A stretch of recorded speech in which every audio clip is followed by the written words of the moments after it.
Do you have any advice for our listeners who also feel a little nuts right now? Because there Yeah. might be reasons to feel nuts. Well, I always look for pith instructions, as you know, the kind of most essential kind of instructions. And one of the best that I ever got from my teacher was don't panic.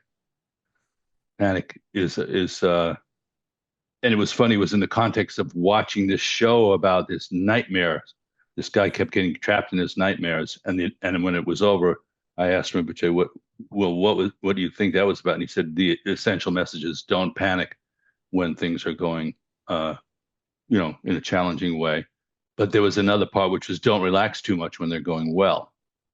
So I've carried that advice with me quite a bit.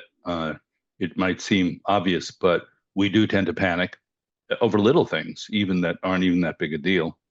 And then as soon as we get a check in the mail, or as soon as something, a good bite of dessert at dinner or something like that, then we completely go off duty. So finding that middle ground. So is this the like sort of the post meditation or the life instruction for not too tight, not too loose? Don't panic, don't relax too much. Yeah, and then you have in shamatha, you have laxity and elation. You always have that kind of sense. One of our seemingly conditioned needs is to create drama and have ourselves be at the center of it. I just read Yuval Harari uh, Instagram post that said boredom is the most essential experience that human beings need to tune into more. Did you see that by any chance? I did not, but that I mean that's very Buddhist. It's so Buddhist, and it was so not coming from that perspective. It was just saying, I guess scientifically, people are sort of wound up to look for highs and heightened experiences, and then freaking out when things are not going well. So I would say don't panic to people right now. We don't know what's going to happen, and even if the worst things happen, like I almost drowned in April in an undertow, and I tried to take that advice at that moment. Like, what good is panicking doing you?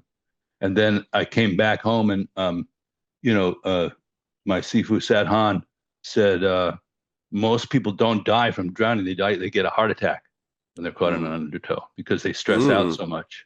That was an interesting thought. Wow. Isn't that cool? You can actually your stress response can actually provoke your system to the point where you self-induce a heart attack. Wow. Look around.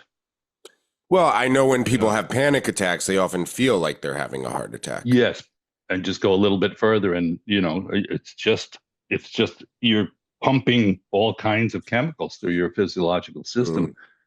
by reaching that kind of heightened mental state.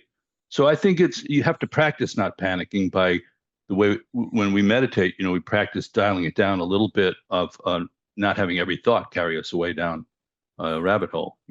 That's a form of not panicking Mm. right there. So don't panic, don't relax too much when things Yeah, are going well. Yeah. nice.